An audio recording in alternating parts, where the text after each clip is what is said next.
At the investor dinner, I wore the navy dress my daughter once said made me look like a woman who built something from scratch. I thought she meant it as a compliment. The room was buzzing with chatter, glasses clinking, waiters floating by with trays of oysters.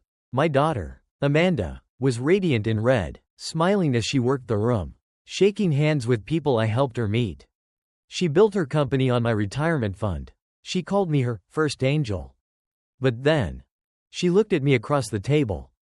"You're useless. Stop embarrassing me." The room fell silent. I hadn't even said anything. She stood up to say it louder. "Seriously, Mom, stop acting like you understand any of this." I just nodded, placed my napkin on the table, and excused myself. I didn't cry. I didn't ask, why? Because I already knew. This wasn't the first time. "Thanks for being here. Stay with me until the end, and let me know which city you're watching from." I'm Elizabeth. I'm 67, and I used to believe that family meant respect, even when no one else clapped. Let me take you back to how this night, this humiliation, was years in the making. I didn't go home right away after the dinner.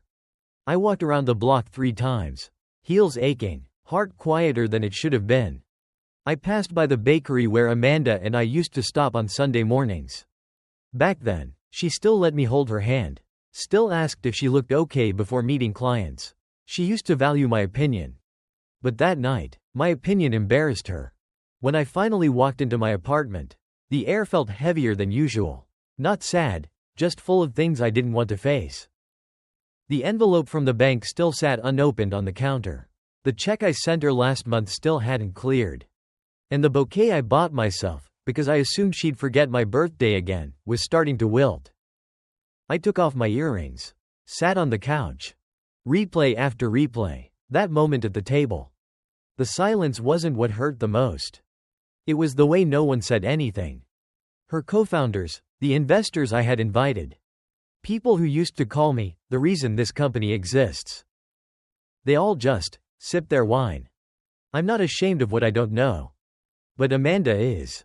She used to ask me about life. Now she wants me out of the frame. I don't know what hurt more, being called useless, or realizing she might believe it. And yet, I didn't raise my voice. I didn't defend myself. Because that version of me, the one who begged to be heard, that woman no longer lives here. There's something sacred in being quiet. Something powerful in choosing not to react. At least not right away. But silence doesn't mean surrender. It just means the reply will come on my terms. That night, I slept in Amanda's old bedroom. Not because I missed her, but because I needed to remind myself. I gave her this life, this roof, that chance. And tomorrow, I would remember what else I still had control over. The next morning, I made coffee slowly. No rush. No reason to pretend like I had anywhere to be. I sat at the window that faced the street, watching strangers walk to places they were needed. It had been a long time since I felt needed. The voicemail light blinked. One message. It was from Amanda. "Sorry about last night. Things got tense. Investors can be high pressure. Hope you understand." She didn't say sorry for what she said. She said sorry for the atmosphere. I didn't call her back. Instead, I opened a drawer I hadn't touched in years. Old report cards, a clay ornament from 3rd grade, a photo from her college graduation. My smile looked wider in that photo. Back then, I still believed love was enough to hold people in place. She used to ask for my opinion on her outfits, her resume, her dating choices. Now she texts in 3-word responses. "Okay. Sure. Noted." I remember the first time she flinched when I gave her advice. It was at a board meeting. I had offered to bring refreshments for the team. She smiled tightly and whispered, "Don't, it makes me look dependent." That word stayed with me, dependent. I'd given her my money, my time, my name on the first loan contract. But apparently, I was the dependent one. That day, I stayed in pajamas until noon. Then I got dressed, printed an old email, and slipped it into my purse. It was from Amanda's first co-investor, a man who once told me I had the instincts of a VC. He had asked me to invest in his wife's new startup last spring. I had declined politely. Now, I wasn't so sure I should have. I wasn't trying to be spiteful. But I had spent so many years thinking my usefulness had an expiration date. Maybe it didn't. Maybe Amanda was wrong. Maybe I had something left to give, just not to her. 3 days later, I texted Martin Chen, the man who once said I had VC instincts. He replied within an hour. Still hoping you'll invest in our wellness platform. Coffee next week? I said yes, not because I was ready, but because I was tired of sitting quietly, watching my own potential rot. We met at a small cafe 2 blocks from the park, the kind of place with handwritten menus and chipped mugs that felt lived in. Martin looked older than I remembered, thinner, but his handshake was the same, warm, firm, respectful. He didn't bring up Amanda. Instead, he talked about his wife's business, a platform for midlife women to rediscover purpose. Coaching, courses, community. I listened. I asked questions. He paused once and said, "You know, most people your age just want to retire." I smiled without blinking. Maybe most people weren't erased by their own children. He didn't respond to that. He didn't need to. We talked numbers, roadmaps, exit strategies. And when he asked if I was still liquid, I nodded. I kept enough, just in case someone forgot I had brains behind the money. That night, I didn't tell Amanda I had met with Martin. She had stopped updating me on her meetings long ago. It felt fair. I went home and made myself salmon and asparagus. Real food, not takeout. I lit a candle, not because it was a special occasion, but because I needed to remember what it felt like to treat myself well. As I ate, I wrote in my notebook, a habit I'd lost years ago. 1 page, just a sentence. My value didn't disappear, it was just redirected. Then I turned to a fresh page and started listing names. Not enemies, not grudges. Just people who had once believed in me. Martin's name was first.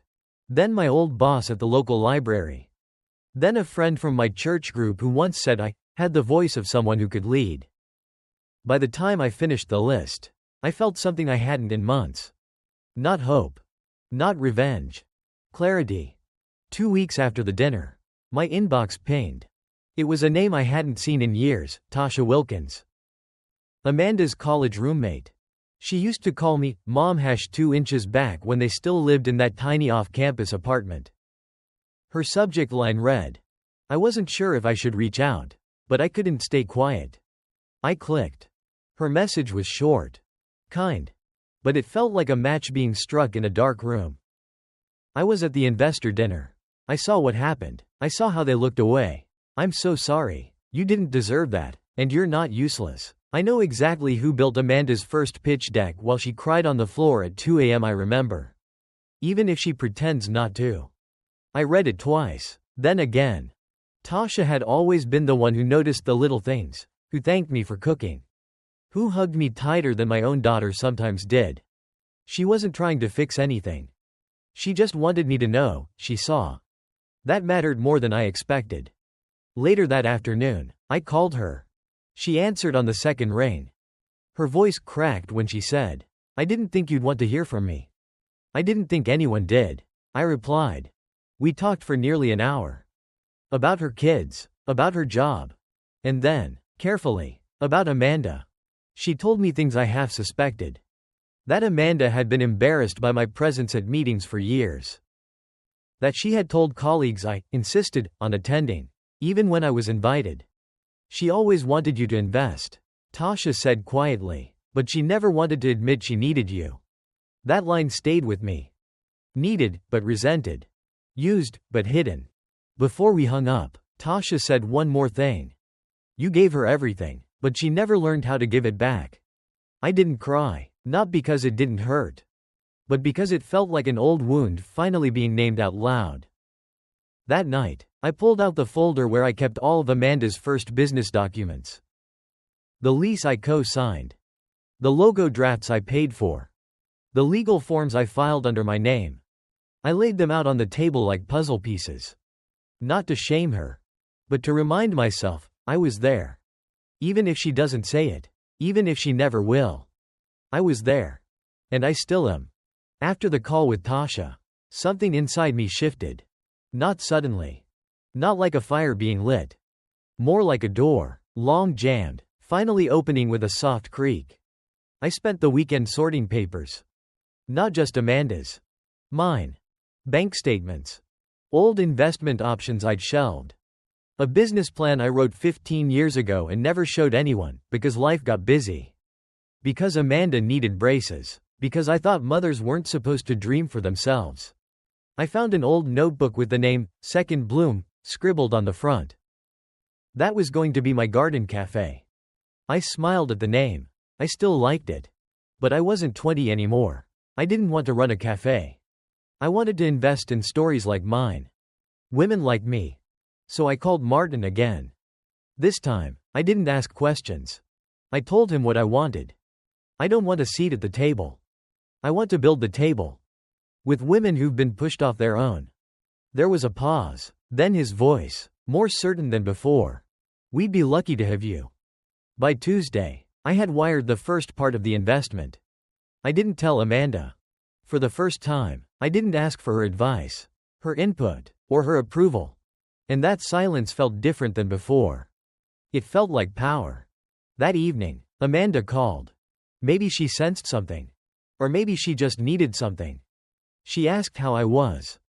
Used that soft voice she saves for when she wants the upper hand. I told her I was fine. She asked if I'd consider attending another investor dinner next quarter. Optics, you know, she said. It helps when family is involved. I almost laughed. Not because it was funny.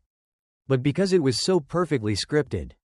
Like she had already written my role and expected me to read the lines. This time, I didn't. I said, I'm busy. She paused. That was new. I'd never told her I had plans. What are you doing? She asked. And I said, calmly. Something that doesn't involve being embarrassed by my own child. There was silence. Then she said, Mom, I didn't mean. But I didn't wait for her to finish. I ended the call. Not out of anger. Out of peace. Because when you stop needing someone to recognize your worth, their words stop mattering as much. A week after I said no to Amanda's dinner invite, I got a LinkedIn message. From someone I barely remembered. Nathan Cross. One of her early investors. I hadn't seen him since the first funding round, when he came to my house for tea and called my banana bread better than any term sheet. He wrote, heard you're backing a new project. Impressive. Honestly, long overdue. Amanda's lucky to have had you. I stared at the message for a while. He didn't ask why I left. Didn't mention the dinner. Just acknowledged something real. I replied politely. Said I was supporting something aligned with my values. He replied within minutes. I hope you know you were the only reason many of us said yes in the beginning. It was your belief that convinced us. Not her pitch. That part. Not her pitch. Landed deeper than I expected. I never wanted to take credit. But hearing someone else say it.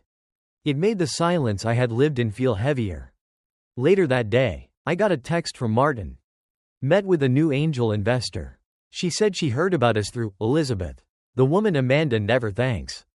I almost dropped my phone. Not because I was shocked. But because I realized the whisper had started. Not gossip. Not revenge. But truth. Truth, moving quietly. Like fog at dawn. Soft but unstoppable. At the grocery store, I bumped into Caroline, Amanda's former mentor. She was retired now. Still elegant. Still blunt. She leaned in and said, I always wondered how long you'd stay in the background. I'm glad you're not anymore. No bitterness. No drama. Just recognition. That night, I sat on my porch with a blanket and tea.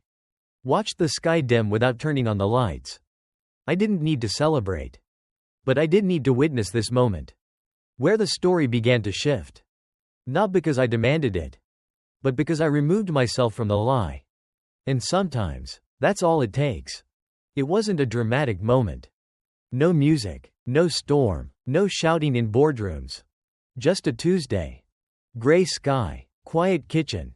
And a folder I hadn't touched in years. Inside, every receipt, every document, every agreement where my name sat under hers. Proof that I had been there. Not just as a mother, but as a partner, a pillar, a reason. I took the folder out, dusted it, and placed it in a box. Not to return it.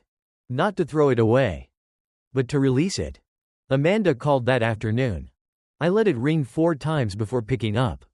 She started soft again. Asked if I wanted to come by her office. There's a new investor who wants to meet the original supporter, she said. She used that word, supporter. Funny how it changes when you're no longer holding up their world. I asked her, does he know what you said to me at the dinner? She hesitated. Mom, that was taken out of context. No, I said, it wasn't. She tried again. Said maybe we both needed to reset. That she missed having me involved. I waited, let the silence stretch long enough for her to get uncomfortable. Then I said it.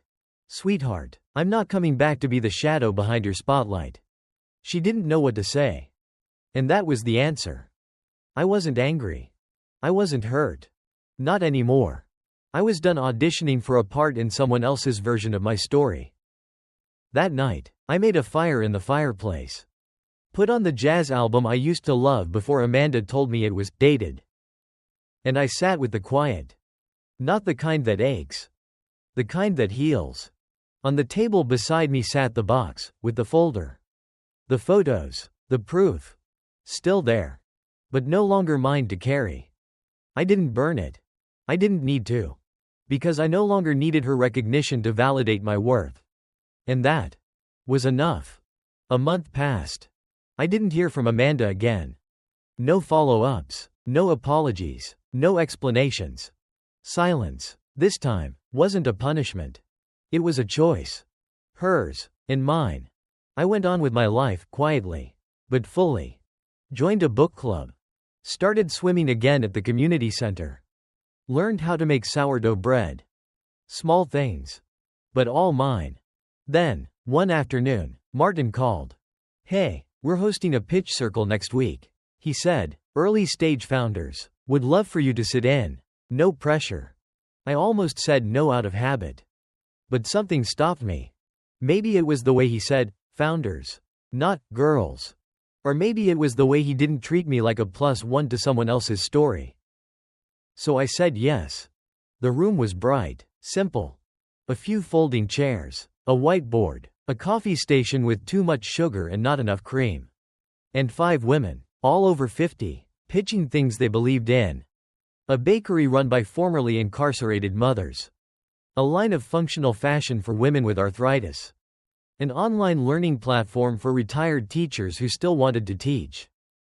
Each one stood with nervous hands and steady eyes. Each one looked like me. And for the first time in years, I felt it.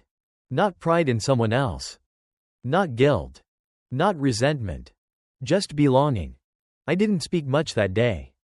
Didn't offer advice or critique. I just listened. And when it was over, I walked up to one of the women, Lena. She had shared her story of losing everything at 60 and rebuilding from scratch. I asked her one question. What do you need that no one's offered yet? She didn't blink. Belief. I smiled. I have some of that. Would you like a little?